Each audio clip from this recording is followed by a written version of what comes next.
Good morning, everyone. I'm in my room. It's a rainy day outside. It's warm. It's relatively warm. I've seen some pictures of friends on my Facebook page where they have. Well, that wasn't in the forecast, and they've got what couple of inches of snow everywhere. I'm sorry for you. Sorry. I wouldn't care if there was snow on the ground here. It's what it is. It's the weather. What you're gonna do, right? Uh, I always find it interesting. Yeah, every season when there is these. Oh yeah, we're gonna have an early spring. I don't know. It doesn't feel any different than last year. The days may be a little bit different. Not exactly the same March 26th, as there was March 26th last year or the year before last year.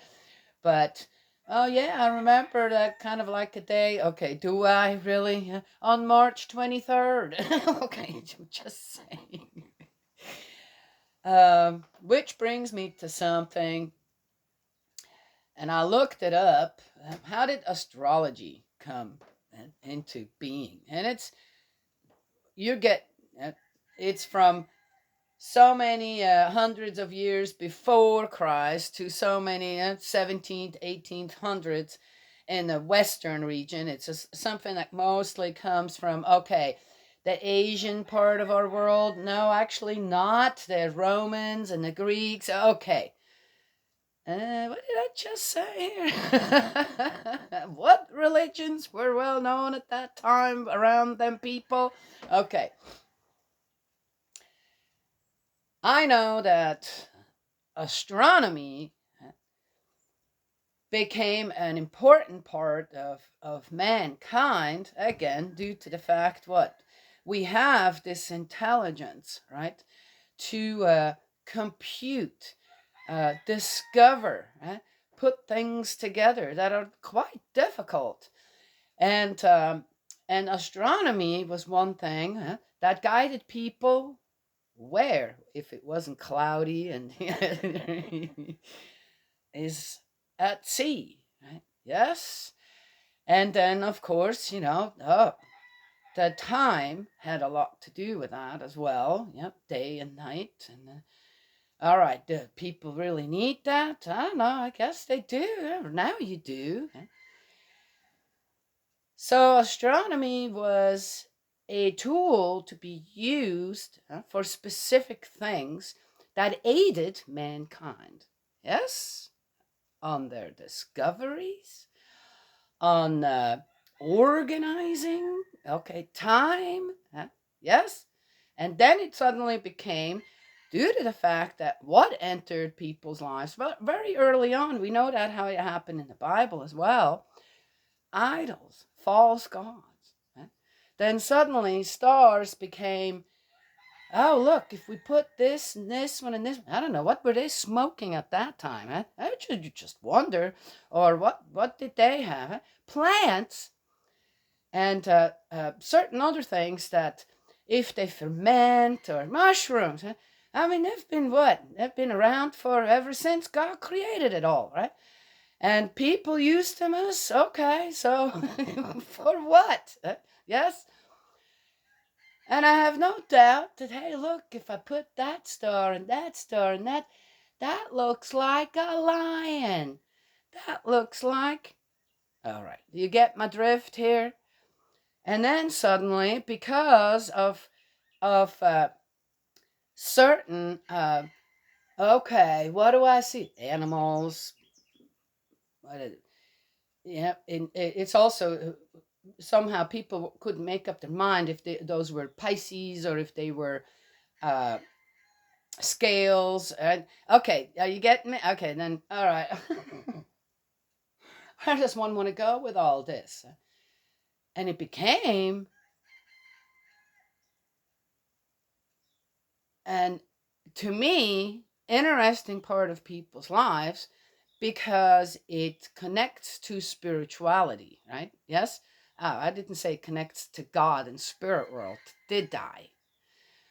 And it was one way to Oh yeah, one can have this gift of, if you are born in a certain month and this and that, it's a blessing during certain time. And then if not, oh, that's a curse. That child must be a curse. That child must, that baby is a blessing. Then you see, again, to direct what exactly?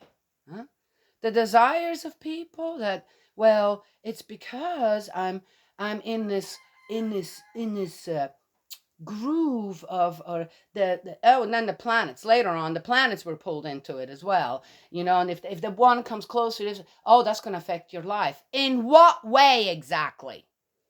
In what way is anything going to affect my life, being born, the month, the day, the time, or whatever that I'm being born in, or year?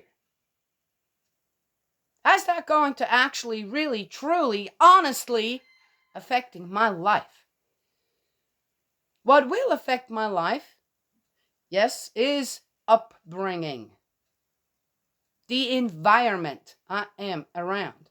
And yet, due to the intelligence that every human being has, everyone has that.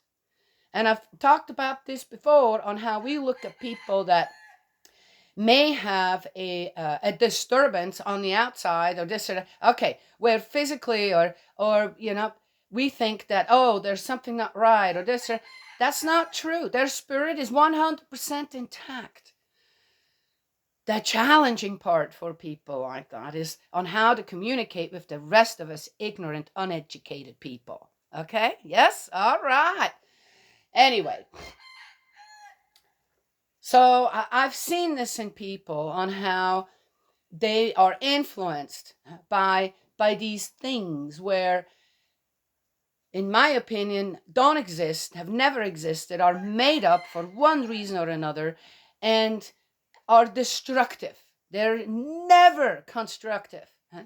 Yeah, palm reading, right? Oh, if you have a long, supposedly you have, my lifelines look like they're really long. There's no break in it, okay? A little few challenges here, if you want to go by that, okay? But they go on, mine goes all the way, right? Yes, I'm left-handed, so I'm using my left hand. Oh, are you supposed to use the right hand? What the heck does it matter? It goes just as far on this one. All right, just saying. Eh? Oh, so I'm going to go by that. So if you have a short lifeline, what are you going to do? Worry your whole life? Ooh, what's that mean? 40 years old, 50 years old, 20 years old, 30 years old? Yeah, see?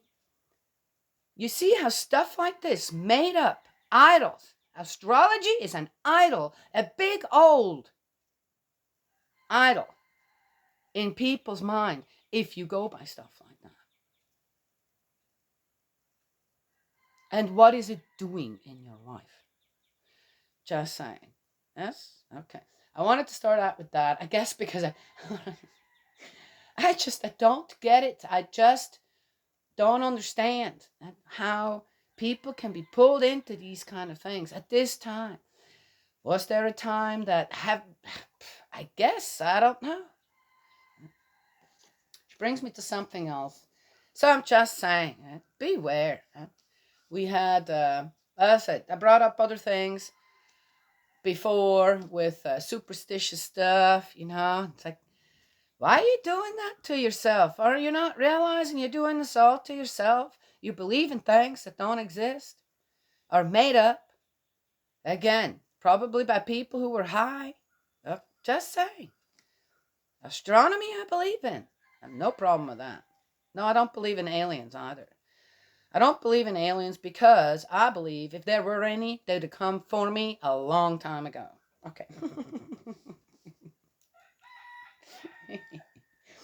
And I explained that in another video too, on how incredibly intricate and perfect our whole universe, yes, and Earth and everything, how it works together, on how that was created over so many billions, who knows, trillions of years by God. This absolute perfect organized, and how it all works together. And if just one little thing is out of place, this would not be able to sustain itself. Earth could not sustain itself. The universe could not sustain itself. Just saying. Which brings me to, we're going to read this first, the family pledge. We're on 2. Well, we did the first one the other day. Now we're going to do 2 because it goes well with this. Our family, centered on true love, pledges to perfect the way of filial sons and daughters in the family, patriots in the nation, saints in the world, and holy sons and daughters in the cosmos, by dedicating ourselves to God and true parents, and by becoming a central family that represents the cosmos.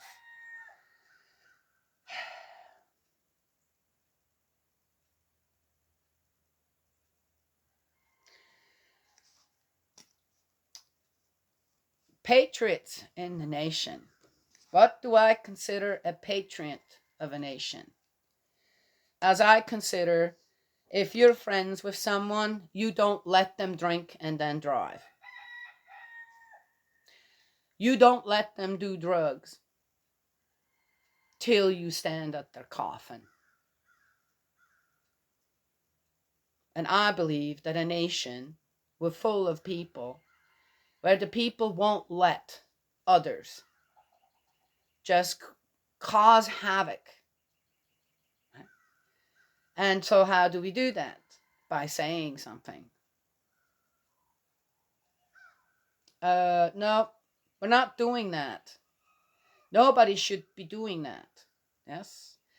And of course, if one does not say anything within the family and doesn't correct some things that are going on within the family, then of course it's going to ripple out to the community. And then if the community doesn't take a stand, right? Yes? Always under the side of goodness, under the umbrella of God, of course. And what is that?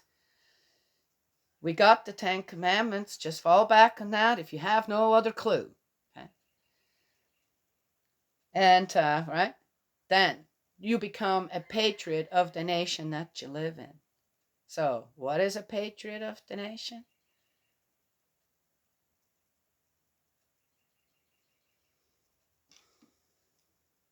You care for the people. You don't arm yourself against the people. You care for the people. You go and look at the cause. See, okay, what actually? We're supposed to be, what did I say? We're all intelligent beings. Yes? And what do? We have certain things given to us to explore and organize our life a little better, this and that. What do we do with it? We make it into hocus pocus. I'm just saying. That's the effect. All right. Daniela, I can't help it. All right, so we are in Chronicles, the second book of Chronicles in 3. Finally, the actual construction of the temple began. Its location was in Jerusalem at the top of Mount Moriah, where the Lord had appeared to Solomon's father, King David, and where the threshing floor of Ornan, the Jebusite, had been. Okay. David had selected it as the site for the temple. The actual construction began on the 17th day of April in the 4th year of King Solomon's reign. Really? I wonder if they marked that somewhere on the temple, because that's what we did when we built our barn, right? That's the only reason I realized, oh, when did you guys come here and start building? In 2003, because I remember we put 2003, or I did, on the concrete floor in the barn, right there by the door, right? So I remember, right? So even if no one of us is around anymore, hey, look, they built this in 2003. Maybe they did that with the temple too. Who knows? The 17th day of April in the 4th year of King Solomon's reign. Is there any particular day attached to all that? The 17th day of April? Was there a specific thing going on that date was chosen, or did they just start on that day to build God's temple. Well, if it was just some kind of a day where they just started because they were ready, okay. Then why are people prepping for all this stuff? Oh, we're gonna make sure that on this day, because the stars are aligned, this and that. So you're doing it for what? But you're not doing it for God, huh? Right there, huh? Well, there's the proof in the pudding. I might have to eat my words and something will come up. Oh, yeah. The foundation was 90 feet long and 30 feet wide. 30 feet wide. 90 feet long and 30 feet wide. That's not very big.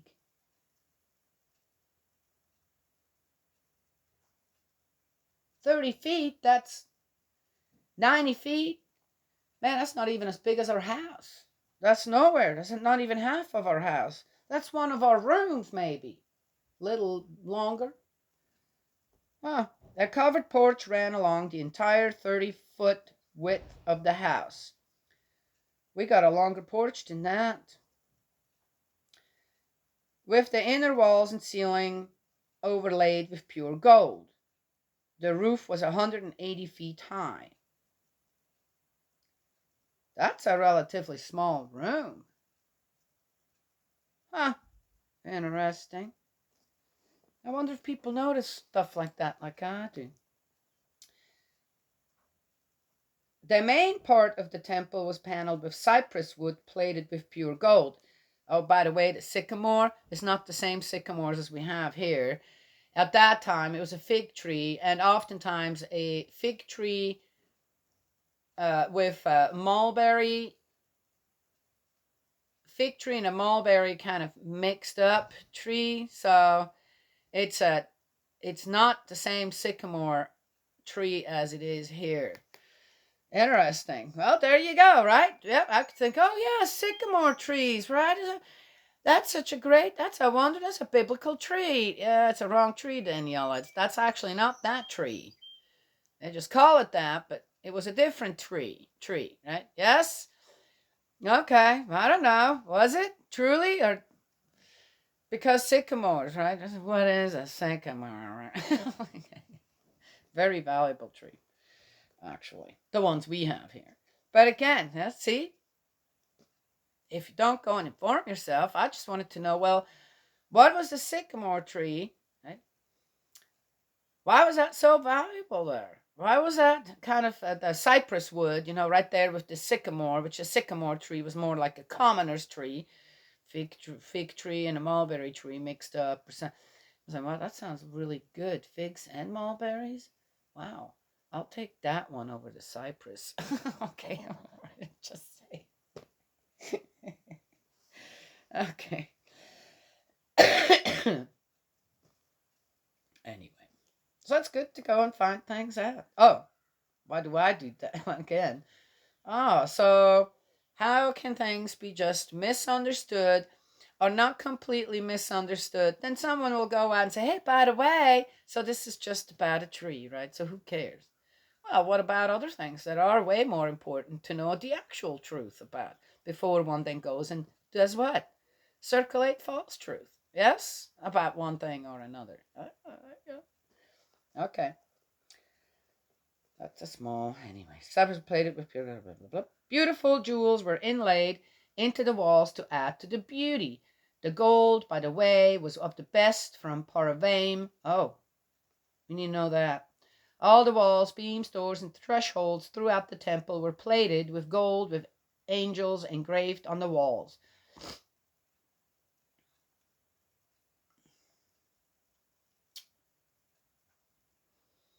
You guys don't even want to know what's going through my mind right now. Well, no, I will tell eventually. I have told about it.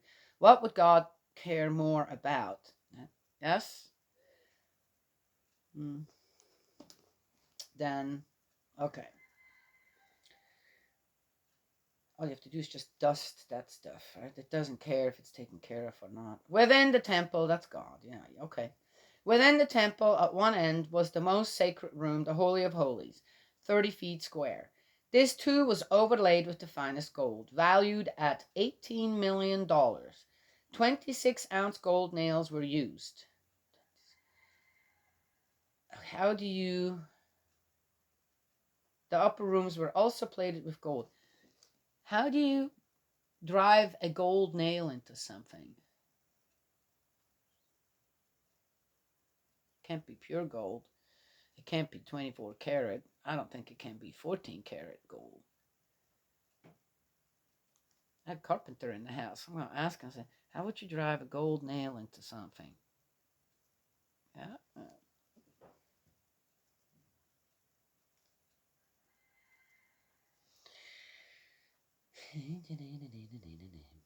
Within the innermost room, the Holy of Holies, Solomon placed 2 sculptured statues of angels and plated them with gold.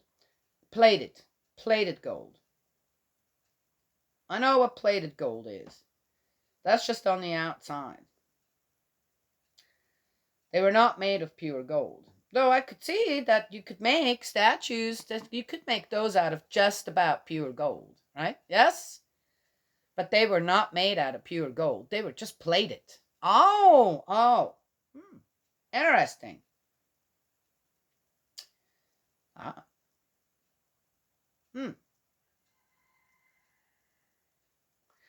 They stood on the floor facing the outer room, with wings stretched wingtip to wingtip across the room, from wall to wall. Across the entrance to his room, he placed a veil.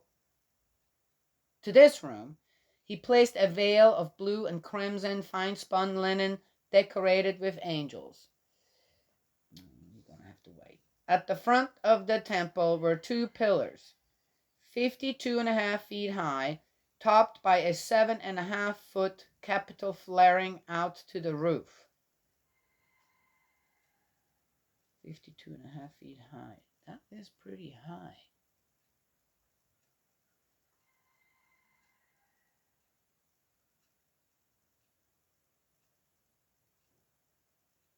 $52.5 feet. How high? Well, we all know how some of these Greek and Roman constructions of temples, and how, the rooms were kind of not all that big, but they were really, the pillars were really tall, right? Yes.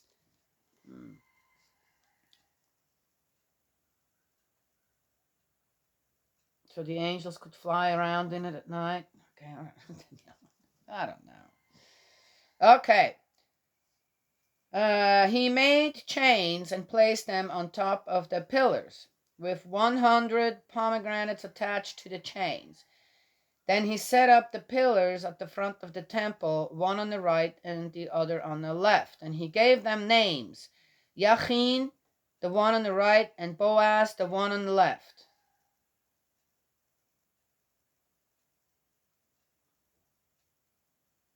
Well, I named my trees out there. I guess that's all right. Pillars had names.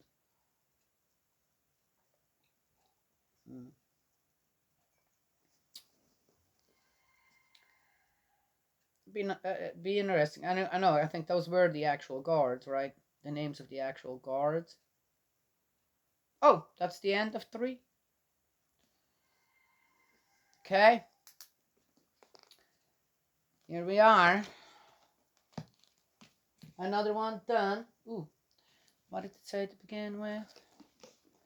I'm in the Living Bible. Finally, the actual construction. Finally, the actual. We're going towards Easter. And Easter, I've said this before, even as a child, Easter was not an easy time for me. Never, ever. I don't remember ever going towards that. Oh, yeah! Friday, Saturday, and Sunday. Monday for some as well. Oh, then we have Palm Sunday. Oh, and then we have, the Last Supper, Thursday. Oh, no, okay.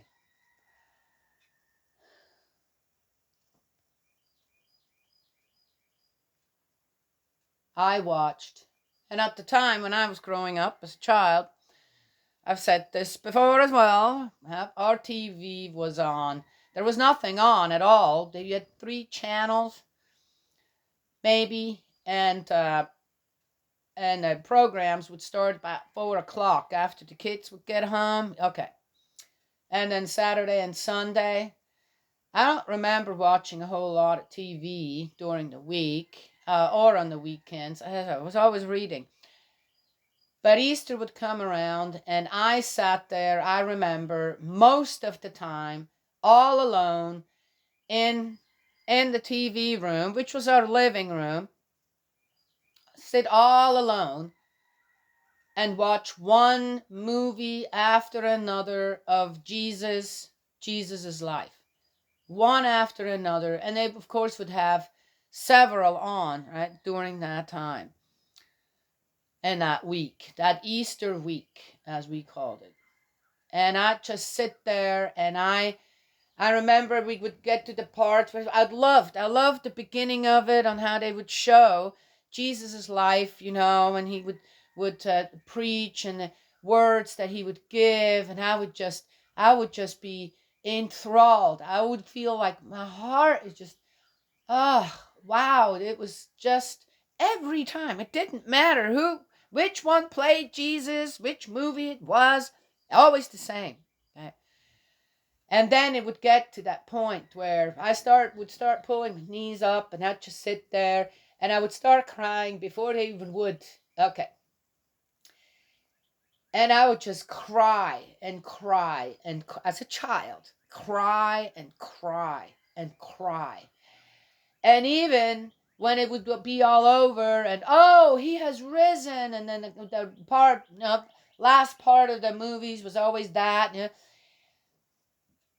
My heart could not recover. Just couldn't. I would be walking the whole Easter week towards past Easter. I'd be walking around with this heavy-hearted heart. Heavy laden with so much sorrow. I experienced love through all that. And as I said, I don't know, spirit world all around, this and that. And then the sorrow that came with all that love. Okay. And I never got it. I never got it. I never understood why the people believe that Jesus had to die for our sins so that he could rise up and we could have Easter. Yes? I never got it. I couldn't understand it. I'd look at people and go, something ain't right. It's not right. This isn't right. Something's not right. How can this be right? Then I came across the divine principle. And True Father taught us that Jesus was not supposed to die. Jesus came to establish a true family and give the blessing to people and change humanity's path of lineage. And I heard that. All I needed to hear was Jesus did not come to die. Jesus eventually had to die on the cross because the people had no faith. There was no other way to go anymore. Right? Yes? What does a mob do out there? Huh? Do they calm down if you talk to them and say, look, don't do this. We need to talk about this. Let's find the cause of it all. Let's be straight about this. It might work if there weren't instigators trying to do what? They wanted to go. They want the mob to go and find what? A victim. Someone to sacrifice. It was no different to Jesus' time. So there it was. And there are many indications on where that is the truth. Jesus did not come to die on the cross. He did not come to do that. He did not come to restore sin in that way, according to God's original plan. But it ended up that way. then the second coming was necessary, wasn't it? Okay. Oh, why would that be if everything were hunky-dory then? Huh? Why would Jesus say, I'll have to come again? If his mission was truly done, finished, that he was here for, as who he was for mankind. No, just saying.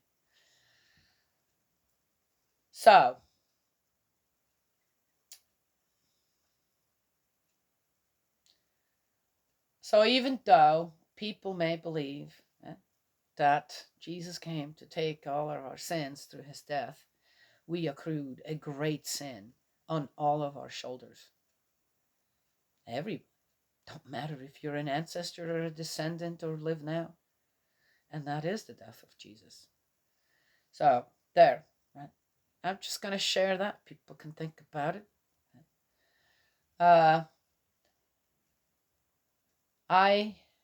Of course, one can also take this, Jesus' words, Jesus' life, into completely different directions. Especially when one wants to keep violence alive and need a purpose, be the patriot of the nation in what way, and pull Jesus into it by finding every little part that suggests that Jesus made weapons, that Jesus was violent and physical himself. All. You will find it in the Bible, supposedly. Right? Yes? Yeah. Well, somebody had to balance that out. Man, we can't just have a guy that's all good. Okay. And then find that loophole. Yes? You ever notice loopholes are not honest? If you need to find a loophole for something one should just stand up for, and stand either up for or stand responsible for, right? And say, "Yep, I did that. Okay, what's my punishment?" Rather than finding loopholes to get away, to not have to take responsibility or accountability. Loopholes are not honest. If you're looking in the Bible for loopholes to justify your actions, you're probably not an honest person.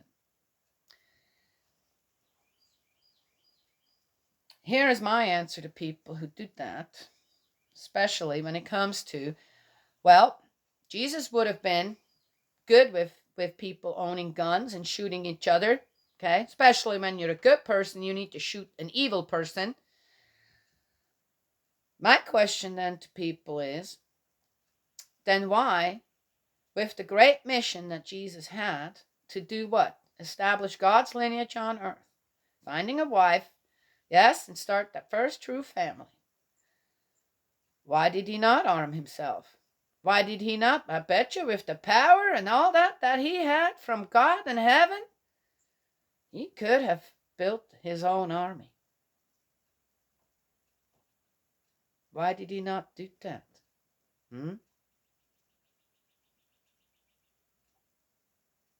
Why not? And made sure he didn't die. That these high priests that were against him, the Romans who really didn't really care and thought, man, that guy could cause some trouble, so we'll let the ones on his side, or his people are not happy, deal with him. Why didn't he? Why did Jesus not pick up a sword and say, everybody follow me, we'll take care of that bunch, and we'll establish God in this city? Why did he not do that? I bet you he could have if he wanted to.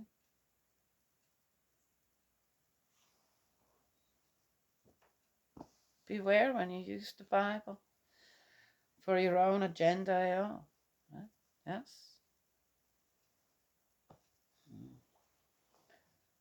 Anywho, so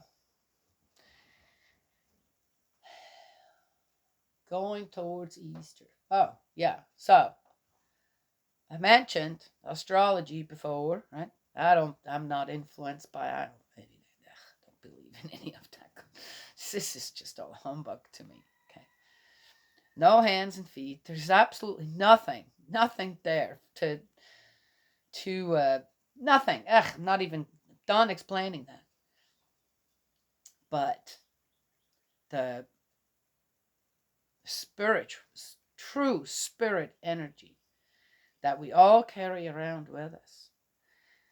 And of course, as a part of spirit world, I feel that very, very much. And I've been wondering, this little video, I'll bring it up again about these two children. My heart just, I can't get over the state, the emotional, psychological state these two children were in. And the callousness of the people around them. They were handing them 3-year-old. How's he going to fill out a freaking form? Or whatever. And the people just talking around. Somebody was filming them. I guess around a whole bunch of people. And yeah. But again, what I saw was the two children. The girl kind of leaned over, kissed her brother on the side of the temple. But there wasn't even anyone there, just embracing the children, putting a blanket around these shivering children or anything. It was.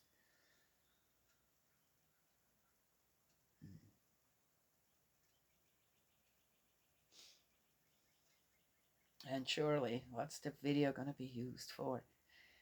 Are people really going to get what this is about?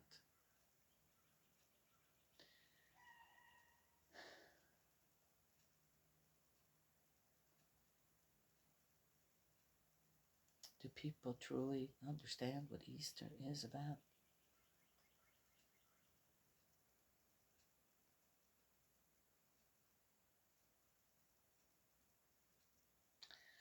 That's all I have to share today. Yes? Mm-hmm.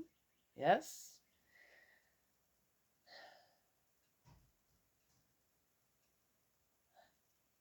How to reach the people's hearts.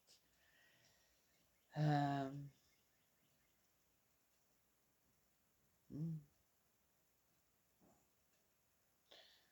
Never give in and never give up.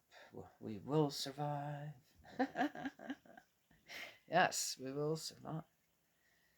But I don't want to survive at the cost of anyone else. No, don't want to do that. That's not going to happen in my life. I can't speak for anybody else's life. But I know that will never happen in my life. God's love and blessings always. May He protect you. And I will talk to you all another time.